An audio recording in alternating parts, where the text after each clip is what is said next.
Hi everybody, I'm so happy that you're here. My name is Jimbo Bernaus, and in today's workshop I'm going to show you how to do neon lettering on Procreate.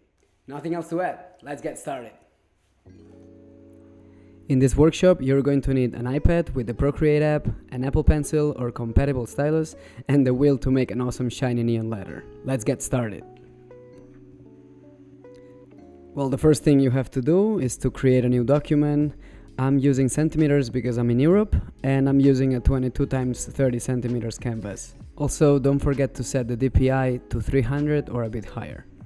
Well, the first thing we have to do is to create a letter, and for that we're gonna sketch one. Since I already had one design, I'm just pasting it here, so we skip the sketching part. Now we're gonna go to the layers panel, we're gonna put the opacity down of our sketch, and I'm gonna create a new layer. Now select the color you want and put the layer that you just created behind the sketch. Also, you can select now the monoline brush, which is one of the free brushes that I'm giving you. It's really similar to one of the native ones in Procreate, but I just adjusted a little thing, so it's a little bit better to do the neon. Now here I'm creating a circle, and then on a new layer I'm gonna create my ampersand. And it's gonna take me a little while because I'm a perfectionist and I want to do the curves pretty well. You can see that for sure I'm gonna have some mistakes, but you know, the charm of the neon is that it doesn't have to be perfect, because you know, when you handcraft all these neons, they all have imperfections, and that's kind of the thing that we can achieve here as well. You're gonna see that I'm doing a lot of cuts in between the different strokes, and this is because neons cannot clash together. Some of them are kind of in real life, some of them are folded, so it goes from behind and everything, but when you do this kind of digital neon and you don't want to spend more than half an hour, which is somewhat the length that we're gonna take today to do this, we want to separate as much as we can so we don't get truly messed up after with with all the shadows and the lights. So yeah, just separate your shapes in a nice way, and just the only thing that you have to make sure is that it's still readable. You can also select the eraser with the same brush and clean up some of these parts. For example, here I joined two lines and I didn't quite like the result, so now I'm just cleaning it up a little bit. Remember that when you do a curve with just one stroke, you can also edit it later on. So when you do it, there's gonna be a little button on the top of the screen that's gonna say edit shape, and you can also toggle the shape when you press that button. So yeah, play with that. It's really gonna help you to make cleaner curves.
Okay, well, sorry for the silence. I was really concentrated doing that. Now that we have the main shape done, I'm just making sure that I'm gonna cover some blank spaces. You don't have to. As I always say, I'm kind of afraid of blank spaces, so that's something that I do all the time. But yeah, I just like to cover up all these little things, and yeah, I think that's it. I'm done here. Now what we're gonna do is to go to the layers panel and go to the circle again and erase the parts that are actually touching the ampersand. Now I'm like bringing opacity down of the ampersand, so I kind of see the difference in between the circle and the ampersand. And now I'm just gonna get the eraser, the same brush that I was using right before, and I'm just erasing these parts. First erase them, and then I'm gonna tell you what to do with the corners.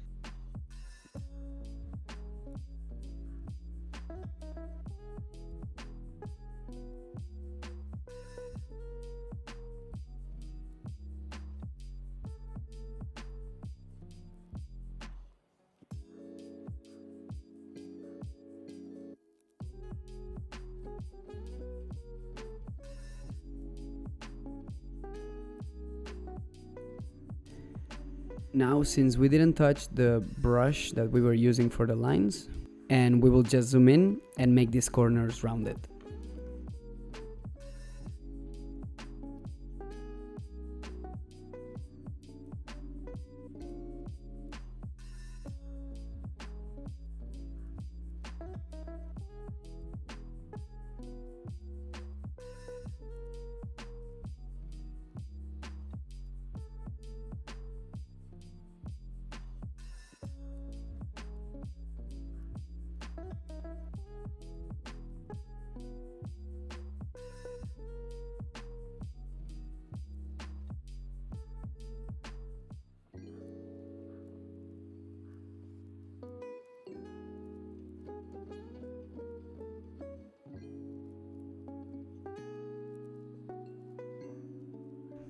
Alright, so now let's go back to the layers and bring the opacity to 100% of all the layers.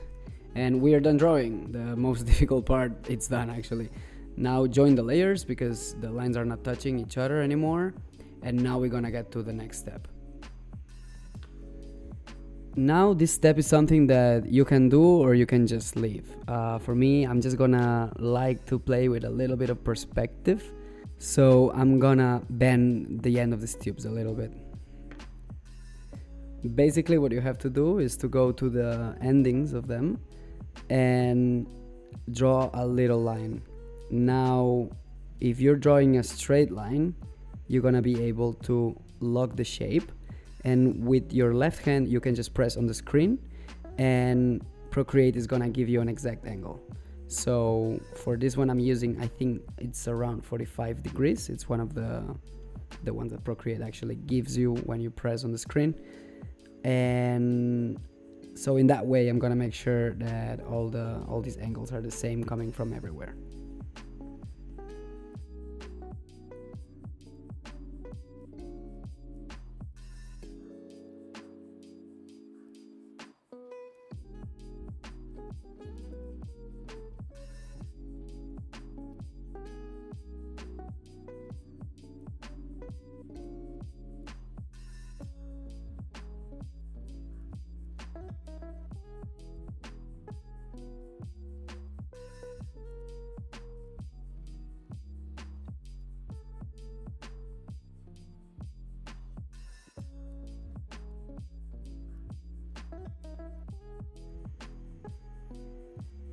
For a better effect, don't make these tubes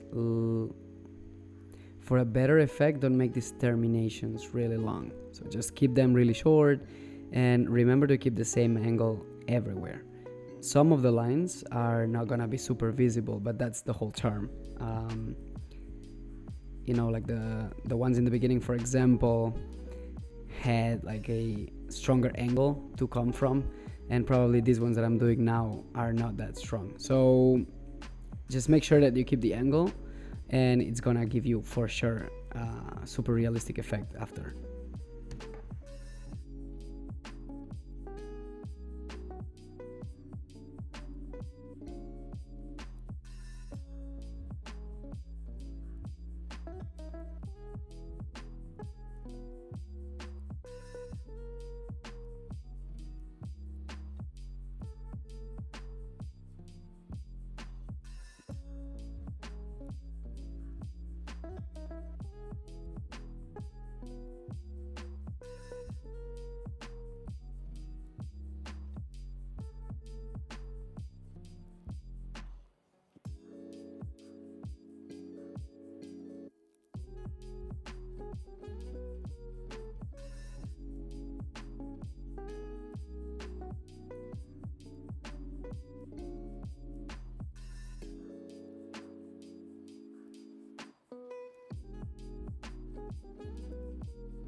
Alright, so now that we're done with this, we're gonna go to the layers panel, and what we want to do here now is to hide the sketch, and we're gonna duplicate our clean layer. Now with this layer we just got, we're gonna go to adjustments and Gaussian blur, and now we're gonna adjust a little bit of the threshold of the Gaussian blur, and now we're gonna go to selection tool, automatic, in the down menu, and then we're gonna tap outside our letters. Here as well, move your pencil to left and right to adjust the threshold, and tap inside the blank spaces as well. Now tap on invert, go to a new layer, choose a new color, and drop the color inside. Now you're gonna see that we created some kind of an outline of the original neon. Now we're gonna head back to our layers panel and erase the blurred layer that we had. Now we're gonna order a bit these shapes, and we're gonna put the new outline behind the original neon, and as you can see now we have two distinguishable parts of the lettering. Now head back to the original neon, tap on it on the layers panel and select mask. Now go to the airbrushing panel and select the soft brush, and now with the dark color go to the layers mask and start spraying on top of the endings of our tubes. This will actually kind of erase those parts, but in reality we're just hiding it because we are masking it. So if you do a mistake, or if you want to step back, what you have to do is to select a white color and paint on top, and now all these shapes that you are erasing, you're gonna have them back. Also here maybe you can select these little parts so you don't paint other parts of the stroke, and if they're separated enough you can just go ahead and erase them.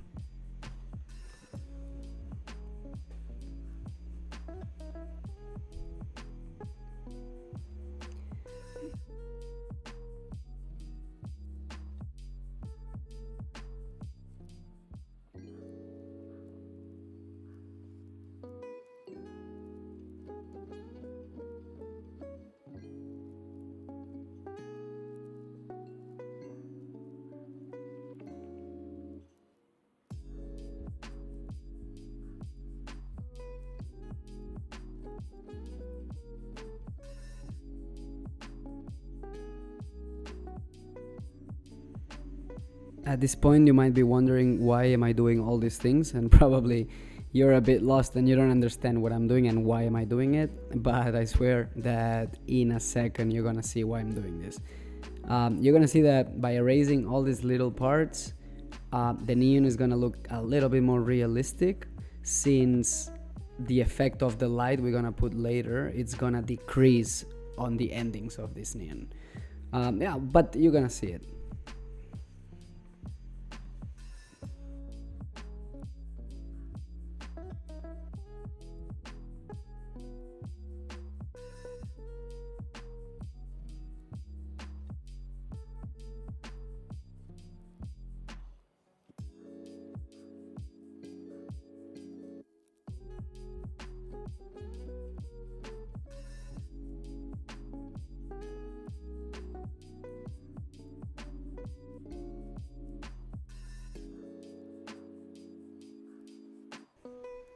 Yep, that's it. We're done here. Now the next step is going to be to go to the layers panel once again and bring the opacity down of the outline we did before. Bring it to 20-30%, it doesn't matter since you can toggle this after as well. Now you're gonna see that this little outline is gonna be the outside part of the tube, and the previous neon, well, the first neon, the one that you were just blurring out like now, it's gonna be the actual light. Now go to the free brushes that I gave you and select the neon part 1 stamp. This is gonna be perfect to put in every ending of the neon. So for that you have to create a new layer and put it behind everything and start stamping. Remember that the best thing you can do here is to start stamping one and see what's the best size for it, and then stamp it everywhere else. While I'm here, I'm gonna go to the neon and I'm just gonna put up the brightness of it so I can see the difference in between the stamp and the neon. So yeah, now that we have the size, I'm just gonna stamp it in every single ending, and you're gonna see that it looks pretty cool by the end of it. This is also something that if you have enough time, you can draw yourself, or you can try with other shapes. If you go to Pinterest and start looking for neon signs, you're gonna see that there's 1,000 ways to do these little parts. For this workshop, I've decided that the best thing that I could do, since we don't have a lot of time, was to draw the shapes myself. So in case you're curious, I drew it by referencing some neon parts in Pinterest, as I just said, and I've used the airbrushing panel brushes in Procreate to do it and get this realistic shadowy effect. Okay, so now that we are almost done with this, what we're going to do is to make this solid. So Procreate brushes, when you do the stamps, it kind of gives some transparency to them, especially in the parts that are more whitish. And since we're going to be playing with some backgrounds, we don't want the transparency to show. So what we're going to do now is to go to the selection tool again, automatic, and select outside the circles. Toggle it a bit to the right and left. Now we're going to invert the selection, go ahead and create a new layer, and just drop a color inside. Make sure that the color is white if you don't want for any shadow of these little neon parts to change. And now that we have this, you can either join the two layers together, or you can group them together like I did here.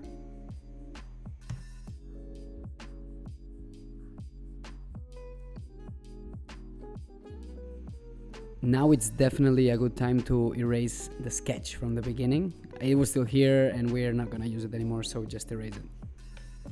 So now create another layer, put it on top of the background, and take that chance to go to the background and change its color into a dark one. Here I'm using a purple, but again, you can use whatever color you feel comfortable with in your color palette, for example.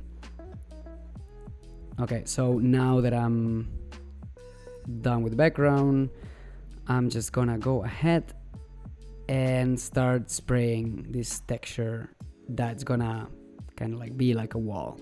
This is one of the brushes I'm giving you, and it's also a seamless texture, so no matter how big is your canvas, this is just gonna spray it across seamlessly.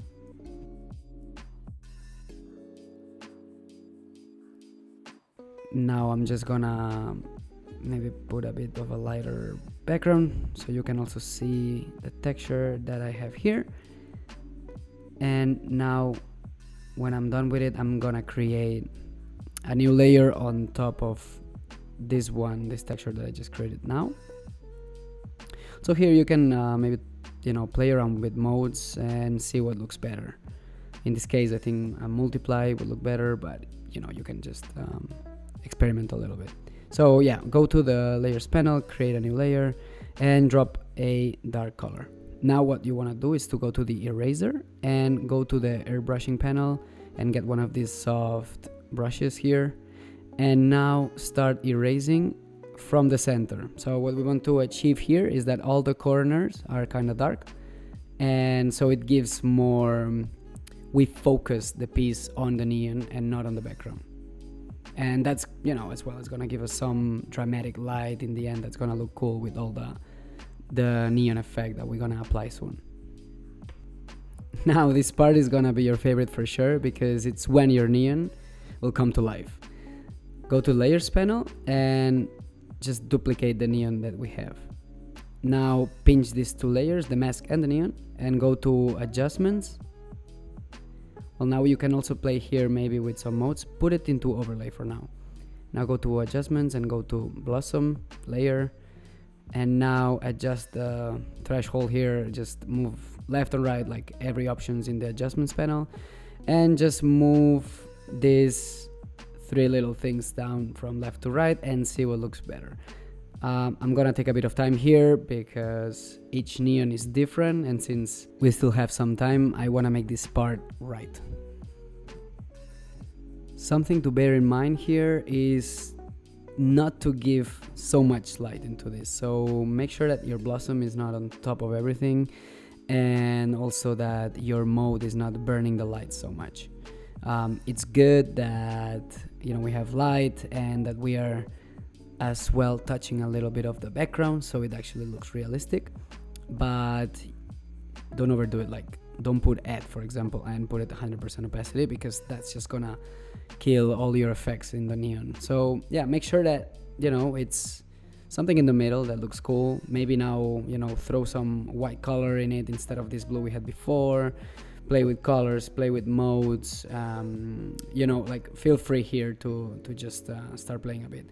Here, for example, on the neon tube, the one that it's not illuminated, you remember the outline one, I just put some grayish color, so it's not really important, but it's still there, acting like a little plastic surrounding that neon. And yeah, just have some fun, and let's see what comes up.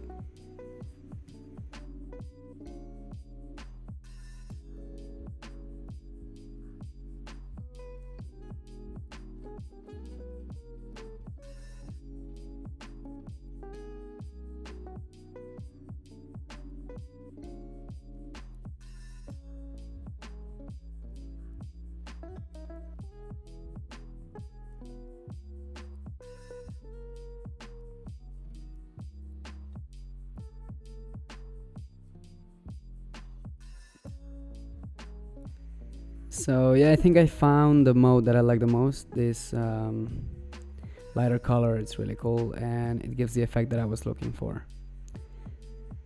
Well, after playing a lot with this, I'm just gonna start doing the final steps for this neon. Trying to see here what's best for the background, maybe a different color, maybe something lighter. But remember that it can be anything that reminds you of a wall. It can be a brick wall, it can be a photo, it can be whatever. So yeah, I'm gonna show you how to do something like that with a photo later. Now we are gonna stamp this last brush that I'm giving you, and I'm just gonna stamp one because we don't have a lot of time, but you're gonna see how I do it, so you can basically start putting it everywhere. So just get a dark blue or a dark color and stamp this one on a new layer. And now what you want to do is to go to the selection panel and select automatic again like we did before, and tap outside the shape, invert, go to a new layer right below it, and drop a white color. Now you see that there is no transparency anymore, and now I'm just pinching these two together so this becomes a solid object. This is gonna be better for joining the cables with the neons. So yeah, just put it in the endings of each neon, and now we're gonna start drawing some cables from it, right? So what you want to do here is to select again the monoline brush and start drawing cables that come in, from the endings of the neon to one source where all the cables are gonna be. So for example, in this one, what I can do probably is to put the main cable here on the bottom left, like somewhere here, and then start drawing cables that actually get the electricity from the main cable. This is not science, and I could probably do it better because I think I'm just gonna skip a couple of them. But if you have some time, just try to make it as realistic as possible. Remember that each unit of neon will have one cable. So yeah, just try to make the best out of it. But I'm just gonna draw something that kind of looks good, and it's not the best, but yeah, can't wait to see what you come up with.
Now I'm just going to erase parts that I don't like, especially those ones that go inside the lights.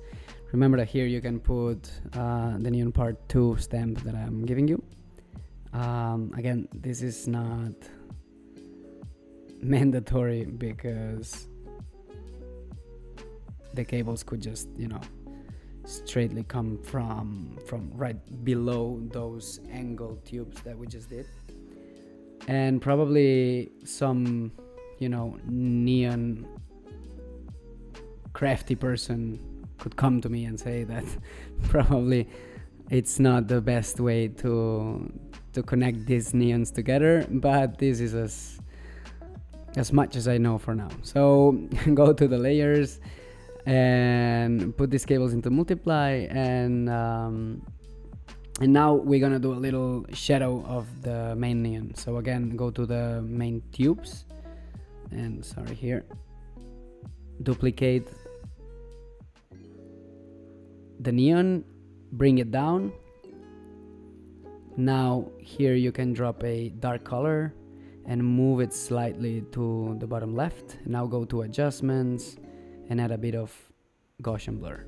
So now you click on layer and toggle this to left and right, and yeah, just put it into multiply and bring the opacity down a little bit. And now you can see that this is a little bit more real than what it used to be 10 seconds ago. So now that we have this, we're gonna maybe play with a couple more things before wrapping it up. So we can duplicate the main neon again, bring it down, and maybe put it in another color, drop this orange for example, and I can go to Gaussian blur layer and make it a little bit blurred here and play with modes. This is gonna give a nice extra punch of the neon light, and yeah, our wall is gonna get more contrasted and it's gonna look better. So yeah, just play a little bit with this.